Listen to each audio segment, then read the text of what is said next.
Assalamu alaikum. How are you, dear students?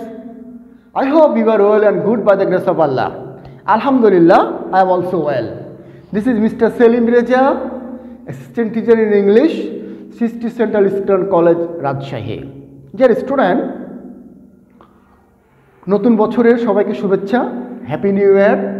Dear student, তোমরা নতুন শ্রেণীতে উঠেছো, তোমরা পঞ্চম শ্রেণীতে ছিলে, এখন তোমরা ষষ্ঠ শ্রেণীতে ক্লাস 6-এ পড়ো, অর্থাৎ তোমরা হাই সেকশনে এখন তোমরা উঠেছো।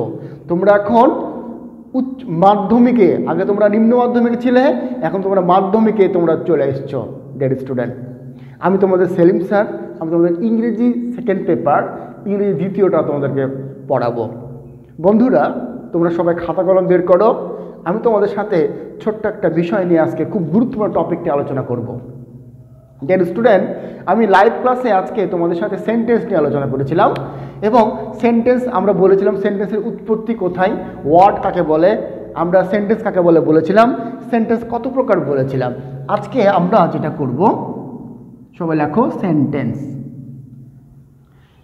আচ্ছা, আমরা আগে একটু বলে নিই যে পাশাপাশি কয়েকটা শব্দ একসাথে বসে যদি সম্পূর্ণরূপে মনের ভাব, অর্থপূর্ণ মনের ভাব প্রকাশ করে, তখন তাকে সেন্টেন্স বলে। Sentence is a group of word which express a meaningful something বা meaningful sentence, that is called sentence.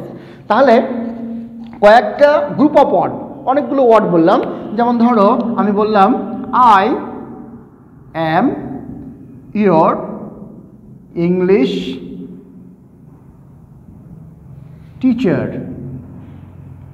হ্যাঁ, তাহলে দেখো এখানে গ্রুপ অফ ওয়ার্ড আছে, অনেকগুলো ওয়ার্ড একসাথে বসে একটা অর্থপূর্ণ বাক্য তৈরি করেছে, দ্যাট ইজ কল্ড সেন্টেন্স। আবার বলছি, কয়েকটি ওয়ার্ড একসাথে বসে যদি অর্থপূর্ণ একটা বাক্য তৈরি করে বা অর্থপূর্ণ একটা মনের ভাব সম্পূর্ণরূপে প্রকাশ করে, তখন তাকে সেন্টেন্স বলে।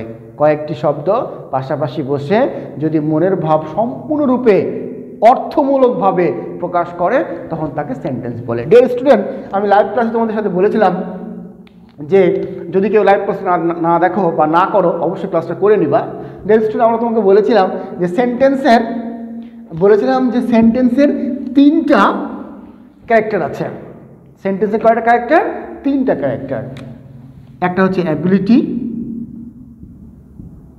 একটা হচ্ছে ডিজায়ার, আর একটা হচ্ছে অর্ডার।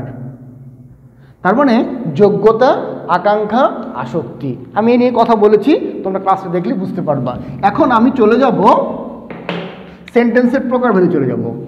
আমরা বলেছি অ্যাকর্ডিং টু মিনিং,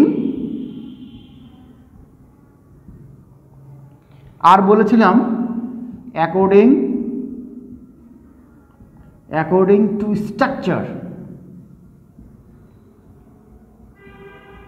তাহলে according to meaning, according to structure, sentence দুই প্রকার। একটা হচ্ছে অর্থগত দিক থেকে, আর একটা হচ্ছে গঠনগত দিক থেকে। এটা হচ্ছে অর্থগত দিক, আর এটা হচ্ছে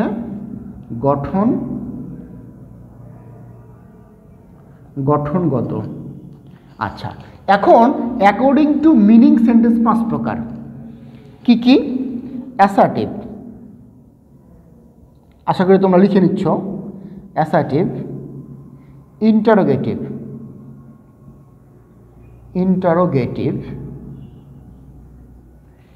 ইম্পারেটিভ,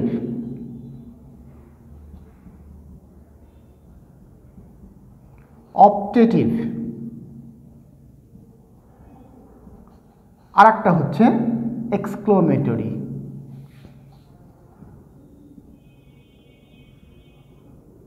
এই হচ্ছে আমার 5টা সেন্টেন্স। আর অ্যাকর্ডিং স্ট্রাকচার সেন্টেন্স 3 প্রকার, সিম্পল, কমপ্লেক্স অ্যান্ড কম্পাউন্ড। এটা আমরা পরে আলোচনা করব, এটা আমাদের বড় ক্লাসের জন্য, তোমাদের জন্য না এটা। তাহলে আমরা বললাম বন্ধুরা, অ্যাকর্ডিং টু মিনিং অর্থগত দিক থেকে সেন্টেন্স কয় প্রকার বলো? 5 প্রকার। আগে প্রথমে 2 প্রকার হলো, এরপরে সেন্টেন্স এখান থেকে আবার কয় প্রকার? 5 প্রকার। Assertive, interrogative, imperative, operative and exclamatory. আজকে আমি চেষ্টা করব I will discuss with you about this kinds of sentence. Okay, so let's go to definition of assertive sentence. Assertive means description, the sentence which express any description of any body or anything, যে বাক্য দ্বারা কোনো ব্যক্তি বা বস্তুর বর্ণনা প্রকাশ করে, বর্ণনা এক্সপ্রেস করে। যেমন ধরো আমি এর ক্লাস টিচার, আমার বর্ণনা। যেমন আমি তোমাদের আজকে সেন্টেন্স পড়াচ্ছি, কার বর্ণনা? আমার বর্ণনা। ফ্যানটা বন্ধ হয়ে আছে, কার বর্ণনা? ফ্যানের বর্ণনা। আজকে তোমরা সবাই ইংরেজি ক্লাস করছো, কার বর্ণনা? তোমাদের বর্ণনা। That is called assertive sentence. তো অ্যাসার্টিভ সেন্টেন্স মানে হচ্ছে বর্ণনামূলক, বর্ণনামূলক। তাহলে তুমি যদি বাংলায় বলো যে সেন্টেন্স দ্বারা কোনো ব্যক্তি বা বস্তুর বর্ণনা করা বোঝায় তাকে অ্যাসার্টিভ সেন্টেন্স বলে। আশা করি তোমরা বুঝতে পেরেছো। একটা এক্সাম্পল লিখলাম আমরা, শি কুকস ফুড, এটা হচ্ছে অ্যাসার্টিভ সেন্টেন্স। 1 নম্বর আমরা বললাম। 2 নম্বর ইন্টারোগেটিভ সেন্টেন্স, এটা হচ্ছে প্রশ্নবোধক। এটা হচ্ছে প্রশ্নবোধক, প্রশ্ন করা। তাহলে a sentence which express any question of anybody, any question of anything, that is called interrogative sentence. তার মানে যে সেন্টেন্স দ্বারা কোনো প্রশ্ন করা হয়, যে সেন্টেন্স দ্বারা কোনো ব্যক্তি বা বস্তুর প্রশ্ন করা বোঝায় তাকে ইন্টারোগেটিভ সেন্টেন্স বলে। যেমন ধরো, আর ইউ রেজা, তুমি কি রেজা? বা যদি বলি আমি হু আর ইউ, তুমি কে? এটা হচ্ছে আমাদের ইন্টারোগেটিভ সেন্টেন্স। আশা করি বুঝতে পেরেছ। ইম্পারেটিভ সেন্টেন্স মানে হচ্ছে আদেশমূলক বা উপদেশমূলক। আচ্ছা, তাহলে আমরা যদি বলি যে সেন্টেন্স দ্বারা, the sentence which express any command, announcement, order, request, that is called imperative sentence. So imperative sentence বলতে আমরা বুঝি যে সেন্টেন্স দ্বারা আদেশ, উপদেশ, অনুরোধ, নিষেধ এবং নির্দেশ করা বোঝায় তাকে ইম্পারেটিভ সেন্টেন্স বলে। যেমন ধরো আমি বললাম গো দেয়ার, ডু নট রান, এই হচ্ছে আমার ইম্পারেটিভ সেন্টেন্স বন্ধুরা। তাহলে এরপর আমরা বলছি operative sentence, the sentence which express any prayer or any wish, that is called operative sentence. অর্থাৎ যে সেন্টেন্স দ্বারা কোনো ব্যক্তি বা বস্তুর মনের ইচ্ছা বা প্রার্থনা করা বোঝায়। যেমন আমি তোমাকে যদি একটা এক্সাম্পল দিই,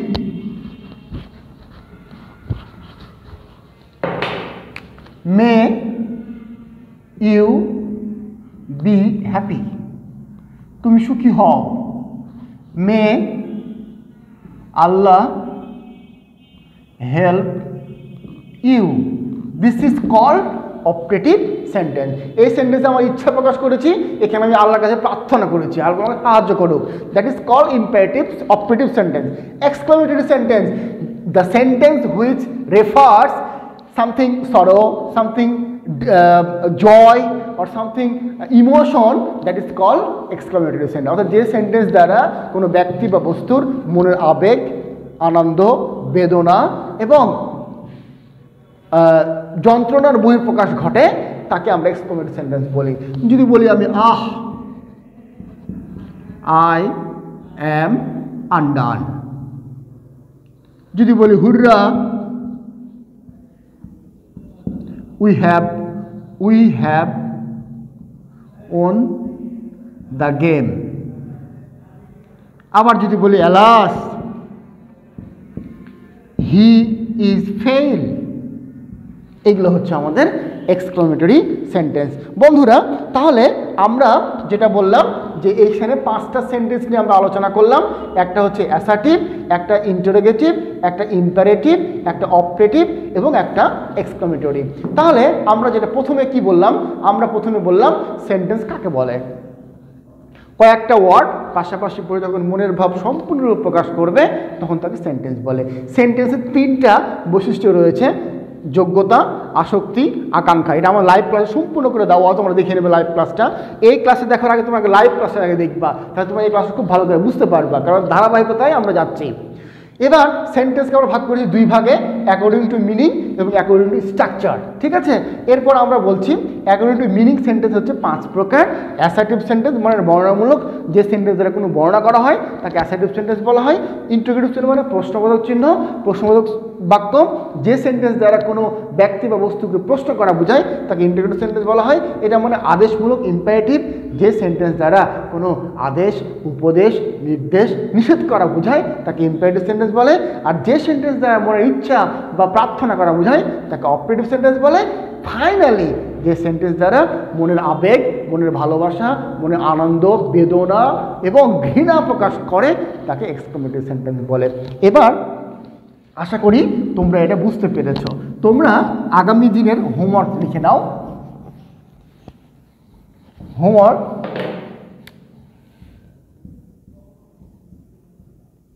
সেন্টেন্স কাকে বলে,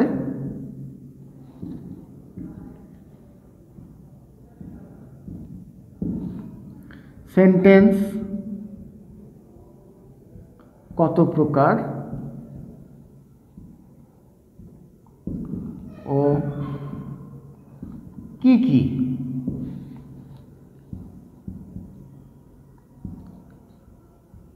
অ্যাকর্ডিং টু মিনিং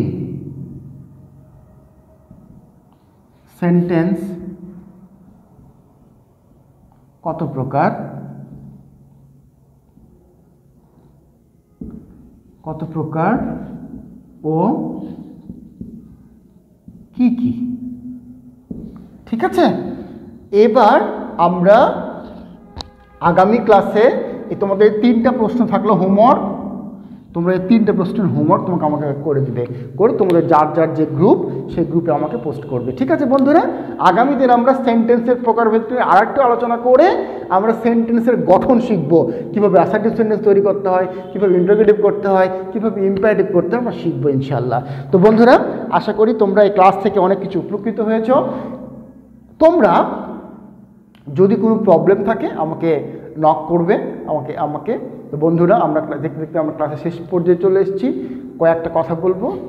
প্রথম কথা হচ্ছে, বছরের শুরু থেকেই তুমি যদি 5 ওয়াক্ত নামাজ পড়ার চেষ্টা করো, তুমি কিন্তু নামাজ পড়তে পারবা। এবং সবচেয়ে ভালো কাজ, আজকে তোমাকে আমি যে উপদেশটা দিব সেটা হচ্ছে, তুমি তোমার বাবা মাকে আজকে সালাম দাও। আজকে থেকে তুমি তোমার বাবা এবং মাকে যখন তুমি বাইরে থেকে আসলা বা কোথাও গেলা, সালাম দিয়ে তোমরা যাওয়া আসা করবে। তো সবাইকে সালাম দেওয়ার উদাত্ত আহ্বান জানিয়ে আজকের মতো আমি এখানে বিদায় নিচ্ছি। আগামী দিন আবার তোমাদের সাথে হাজির হব। সে পর্যন্ত তোমরা ভালো থাকো। আসসালামু আলাইকুম ওয়া রাহমাতুল্লাহি ওয়া বারাকাতুহু।